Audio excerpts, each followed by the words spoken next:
Hello and welcome you all to let's crack it with Abhishek Gupta. मेरा नाम है अभिषेक। तो अब ये वीडियो है पॉलिटिकल हिस्ट्री ऑफ उत्तराखंड की। देखिए, पॉलिटिकल हिस्ट्री ऑफ उत्तराखंड बहुत इंपॉर्टेंट है। इसमें पूरी हिस्ट्री पढ़ रहे हैं हम, स्टोन एज से लेकर 1949 तक की जो उत्तराखंड की हिस्ट्री है। इससे पहले इसमें चैप्टर 1 कवर किया जा चुका है और अब ये चैप्टर 2 स्टार्ट हो रहा है। इसके बीच में काफ़ी सारी वीडियोज़ आई हैं और भी चीज़ों की वीडियोज़ आती रहती हैं चैनल पर, तो आप उसको सबको देखते रहिए। अलग अलग प्रोग्राम चल रहे हैं।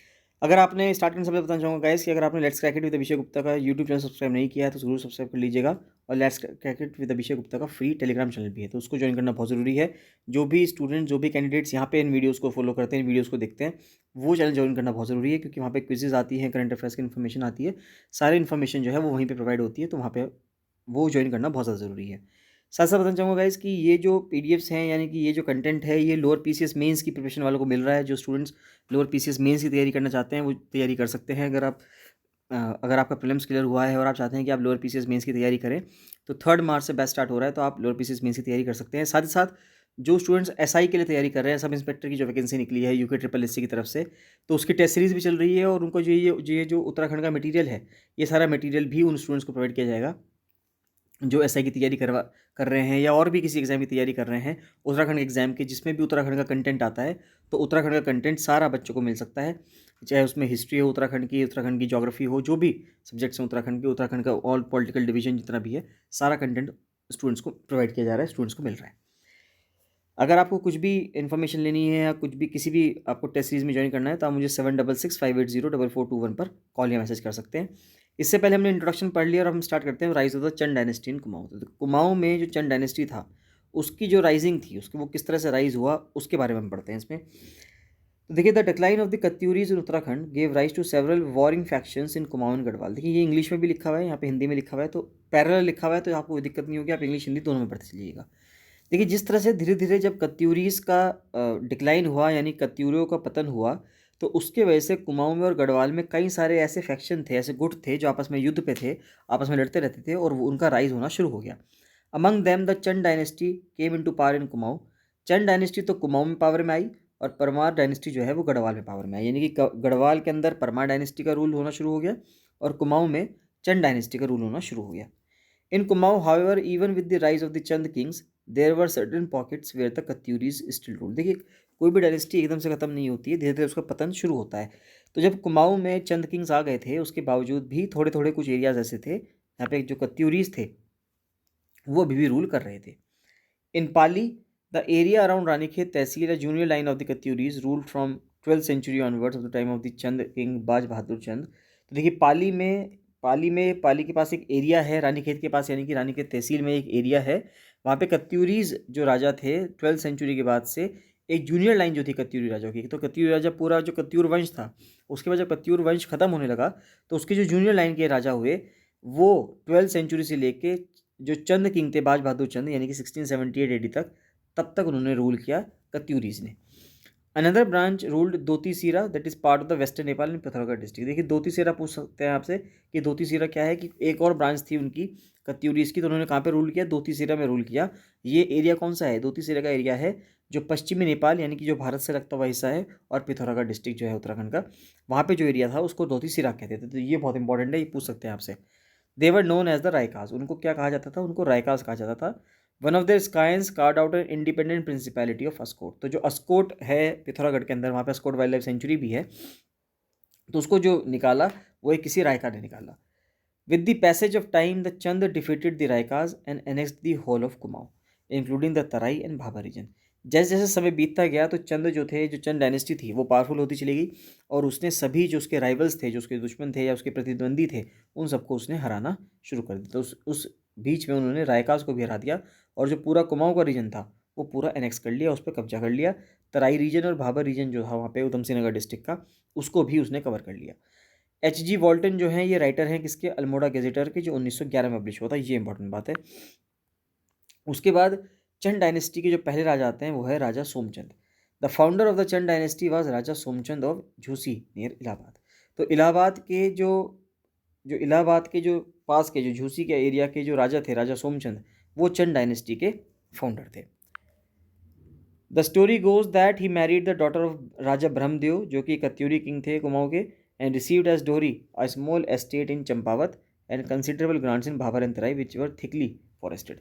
तो स्टोरी कुछ इस तरह से है कि जो राजा ब्रह्मदेव की बेटी थी उससे इनकी शादी हुई थी और चंपावत का कुछ स्टेट उनको मिल गया था छोटा सा, और जो कंसिडरेबल ग्रांट्स मिली थी यानी कि उनको कुछ आप कह सकते हो उपहार के रूप में मिल गए थे भाभर और तराई के क्षेत्र। Brahmadev was a powerful king, Brahmadev उस टाइम पे बहुत पावरफुल किंग हुआ करते थे।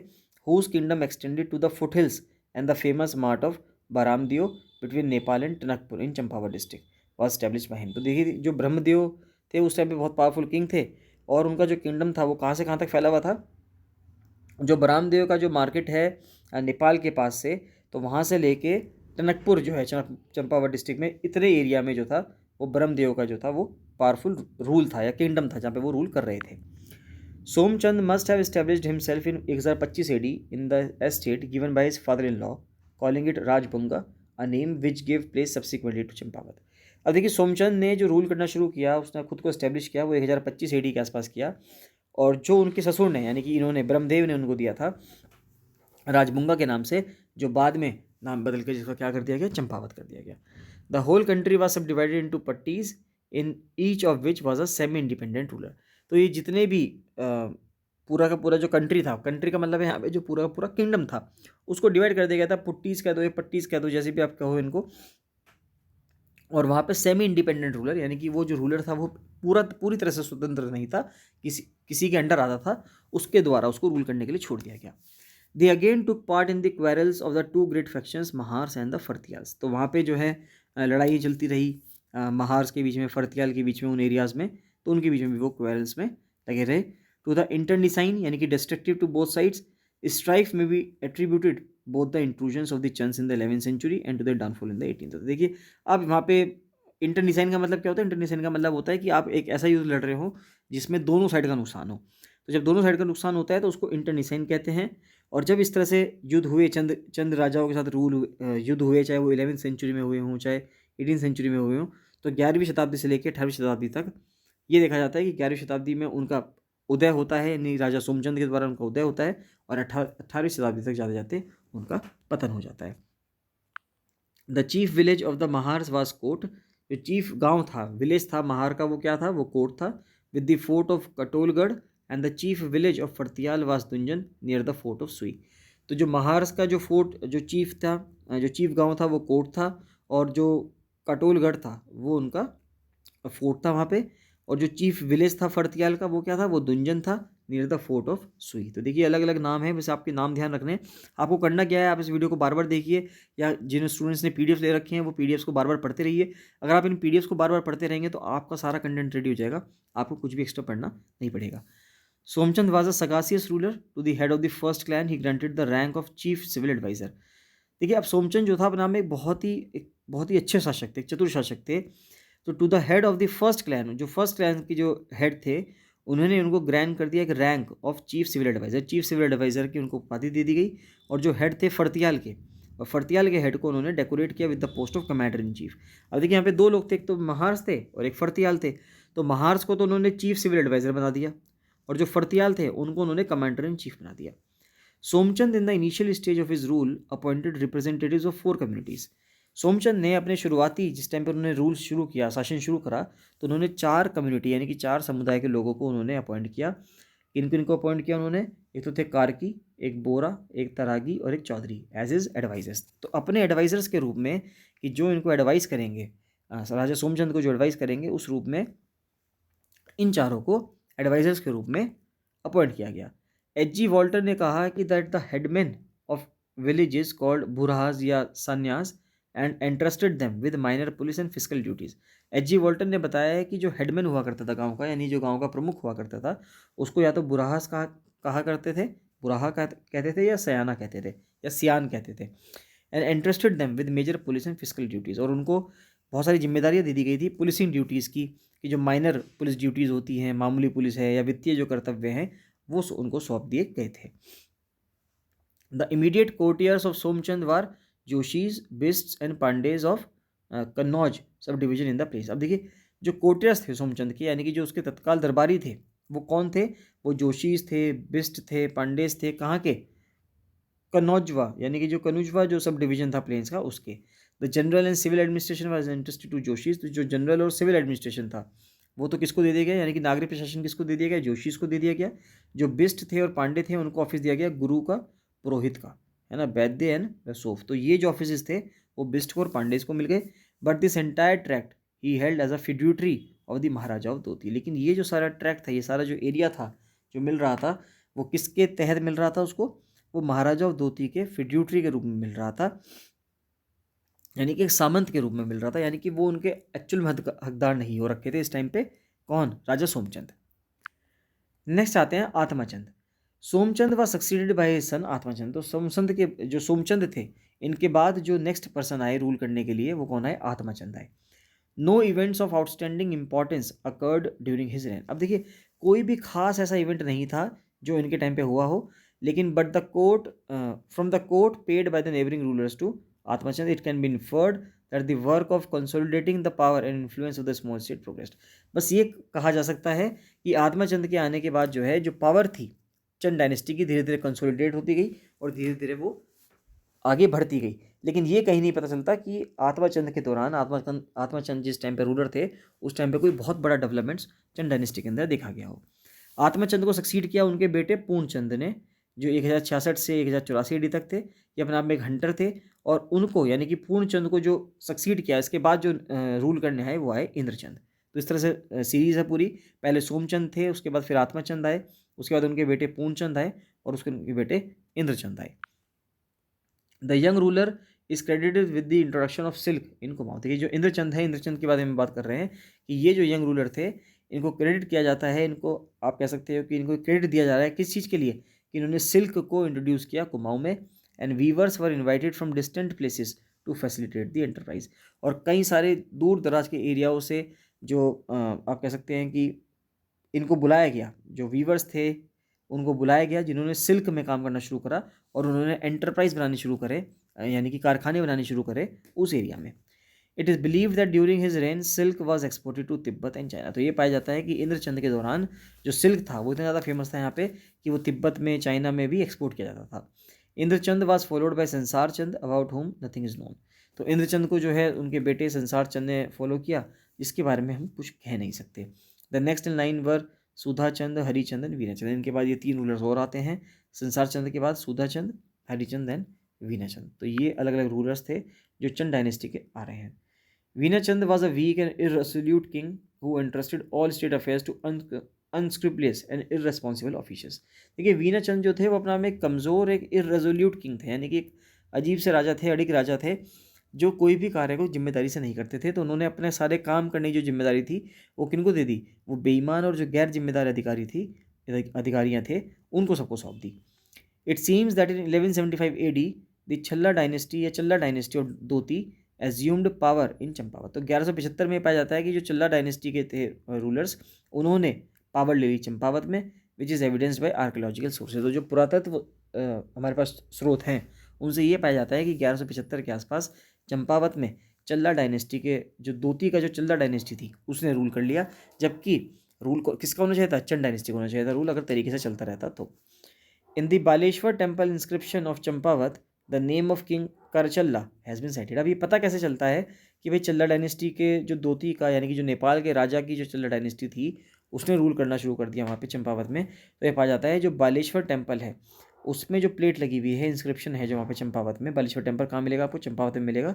तो वहाँ पे उस प्लेट में करचल्ला नाम का जो राजा है उसका मेंशन्ड है। तो करचल्ला नाम का राजा जो है वो किस में पाया जाएगा, चल्ला डायनेस्टी के रूलर्स में पाया जाएगा। तो उससे हम ये इन्फ्लुएंस लगा सकते हैं, ये आइडिया लगा सकते हैं। The same inscription also mentions the name of 10 principalities in Kumaon. उसी इंस्क्रिप्शन में, यानी कि बालेश्वर वाला जो इंस्क्रिप्शन है उसमें ये भी पाया जाता है कि 10 जगहें हैं कुमाऊं की which owed allegiance to the king of Doti western Nepal. यानी कि 10 ऐसे गढ़ हैं या 10 ऐसी प्रिंसिपैलिटीज़ हैं कुमाऊं की जो अपना एलिगेंस यानी अपना साथ दिखाती हैं किसको, वेस्टर्न नेपाल के राजा को, यानी किंग ऑफ धोती को।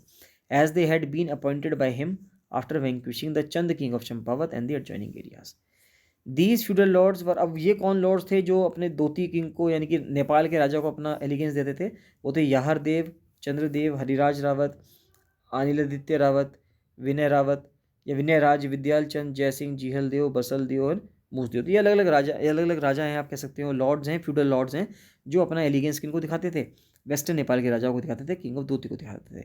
The Doti king who had granted them this power was Shaktibam. तो वो दोती किंग जिन्होंने ये पावर दी इनको फ्यूडल लॉर्ड्स बनने की, तो ये जो पावर दी वो किसने दी थी? शक्तिबम ने दी थी। हिज प्रोड्यूसर्स वर आसल दियो एंड सुहर दियो। तो उनके जो प्रोड्यूसर्स थे यानी कि उससे पहले जो थे वो कौन थे? वो आसल दियो थे, सुहर दियो थे। It seems that after the downfall of Vinachand, जब वीनाचंद का डाउनफॉल हुआ, 3 ब्रांच जो थी चंद डायनेस्टी की वो पावर में आ गई as tributary rulers and their main branch were represented by Chandradeo. तो वीनाचंद के बाद, वीनाचंद क्योंकि अपना में कमज़ोर राजा थे, तो उनके बाद जब चंद डायनेस्टी के जो रूलर आए तो पावर जो है वो डिस्ट्रीब्यूट हो गई, एक तो ट्रिब्यूटरी रूलर्स में और एक मेन ब्रांच बन गई, जिसको लीड जो कर रहे थे वो लीड कर रहे थे या रिप्रेजेंट कौन कर रहे थे? चंद्रदेव कर रहे थे। The title of Dev was an emulation of the Katyuri kings. अब ये देखिए देव का जो ये जो चलन है या देव की जो उपाधि ली गई है वो कहाँ से ली गई है? ये कत्यूरी राजाओं की तरफ से ली गई है। कत्यूरी राजा यूज़ करते थे देव की उपाधि, तो वहाँ से इन्होंने भी एक्सेप्ट कर ली। From the rock edict of Gopeshwar it is vividly evidenced that in 1191 AD this region was under the subjugation of Ashok Challa. तो ये पाया जाता है 1191 AD में कि गोपेश्वर में जो रॉक एडिक्ट मिला है, जो पत्थर का एक शिलालेख मिला है वहाँ पे, उस शिलालेख से ये पाया जाता है कि ये एरिया 1191 AD में अशोक चल्ला, जो अपने आप में एक नेपाल के राजा हुआ करते होंगे, उनके अंडर था। In the rock edict of Sahanpal and Purushottam Singh of Bodh Gaya he has been refer to as the king of Khas Desh. तो रॉक एडिक्ट में जो साहनपाल का और पुरुषोत्तम सिंह का जो रॉक एडिक्ट है बोध गया का, उसमें ये कहा गया है कि ये जो राजा हैं इनको खास देश कहा जाए, इनको खास देश कहा जाएगा। नेक्स्ट आता है अशोक चल्ला वाज ऑफ वहरात कुल, यानी कि अभी कुल की बात करते हैं कि कौन कौन से डायनेस्टी से बिलोंग करते थे। तो अशोक चल्ला जो थे, जो नेपाल के रूलर थे, ये बिलोंग करते थे वैरत कुल से, है ना। एंड हेल्ड फ्रॉम डुलू, डुलू से बिलोंग करते थे, विच वाज अंडर द खास किंगडम ऑफ दोती नेपाल। तो जो खास किंगडम था दोती नेपाल का, उसके अंडर ये गाँव आया करता था या ये जगह आया करती थी जहाँ से अशोक चल्ला बिलोंग करते थे। According to tradition Vir Chand came to power after Vinachand. Tradition के हिसाब से तो वीर चंद को पावर में आना चाहिए था वीनाचंद के बाद, and with the assistance of Ashok Challa he succeeded in suppressing the real calkin trends which had started surfacing due the reign of Vinachand. अब देखिए क्या हुआ कि वीर चंद जो थे वो वीनाचंद के बाद आए और अशोक चल्ला की हेल्प से उन्होंने अपने यहाँ पे जो विद्रोह हो रहा था उसको दबाने में उन्होंने सफलता प्राप्त की, कि जो लोगों के अंदर गुस्सा फूट रहा था कि जो हमारा राजा है वो हमारे लिए कुछ नहीं कर रहा, तो उस गुस्से को शांत करवाने में जो वीनाचंद के बेटे थे वीरचंद, उनकी हेल्प किसने की? अशोक चल्ला ने की। इन दोनों ने मिलकर आपस में हेल्प की। He died in 1206 AD, 1206 AD में इनकी मृत्यु हुई। Subsequent upon which the present Champawat region and its neighbouring areas including Bhabar were ruled collectively या सक्सेसफुली बाय नरचंद, तो हरचंद एंड त्रिलोकचंद। तो ये चंद रूलर्स की जो पूरी लीनियज है वो बता रहा है कि 1206 के बाद जब उनकी डेथ हो गई तो उसके बाद चंपावत रीजन के अलग अलग लोग आने लगे। तो देखिए इसको आप कहानी की तरह पढ़ते चल जाइएगा, अगर आप पढ़ते चल जाएंगे इस तरह से तो आपको सब कवर हो जाएगा, कुछ भी नहीं छूटेगा। Narchand ascended the throne around 1236 AD। Narchand ने जो थ्रोन लिया वो 1236 में लिया and is in power up to 1260 AD, यानी 1260 तक वो पावर में थे। कौन? नरचंद। ये बार सक्सेडेड इन 1261 बाय तुहरचंद। 1261 में कौन आ गया? 1261 में तुहरचंद आ गया। The next in line was Trilokchand but his date of succession is not known. तो तुहरचंद के बाद त्रिलोकचंद आते हैं। तो पहले नरचंद थे, उनके बाद फिर तुहरचंद आए, फिर त्रिलोकचंद आए, लेकिन त्रिलोकचंद कब आए इसकी डेट आपको बताई नहीं गई है या किसी को भी पता नहीं है। He died in 1303 AD and after his demise Umarchand assume power. जब ये मर गए यानी कि त्रिलोकचंद की डेथ हो गई 1303 AD में, उसके बाद जो उमरचंद थे वो पावर में आए। ही रूल्ड फॉर 18 ईयर्स, 18 साल तक उन्होंने राज किया। Subsequently Dharmchand, Abhaychand, Karamchand ruled but except for their name there is no other important information about them. अब देखिए हमें ये समझ में तो आ गया कि त्रिलोकचंद के बाद कौन कौन आता है? धर्मचंद आते हैं, अभयचंद आते हैं और कर्मचंद आते हैं। लेकिन इन्होंने अपने कार्यकाल में क्या किया, इन्होंने क्या क्या चीज़ें की, कोई इनोवेशन किया, तो उसके बारे में हम कुछ नहीं कह सकते। It is believe that Karamchand ruled for only 1 year. तो ये माना जाता है कि करमचंद ने सिर्फ 1 साल रूल किया। After which he relinquished power and settle down in Mankot as a recluse. तो उसके बाद ये जो है मनकोट चले गए और एक वैरागी के रूप में इन्होंने अपना जीवन यापन किया। 1 साल तक ही इन्होंने रूल किया। चलिए ज्ञानचंद से हम कंटिन्यू करेंगे नेक्स्ट वीडियो में। तो ऐसे ही एक सीरीज़ आती रहेगी, आप इसको पूरा देखते रहिएगा शुरू से लेकर अंत तक। जितने भी आप वीडियोस देखते हैं मैं आपसे सबसे कहूँगा कि आप एक बार वीडियो को लाइक ज़रूर कर दीजिएगा। जिस भी वीडियो पे 1000 लाइक से ऊपर हो जाएंगे उस वीडियो की पीडीएफ जो है वो फ्री कर दी जाएगी। फ्री टेलीग्राम चैनल पे सबको पीडीएफ मिल जाएंगी उसको, जिस भी वीडियो पे 1000 लाइक से ऊपर होंगे। चलिए मिलते हैं नेक्स्ट वीडियो में। So thank you, bye bye.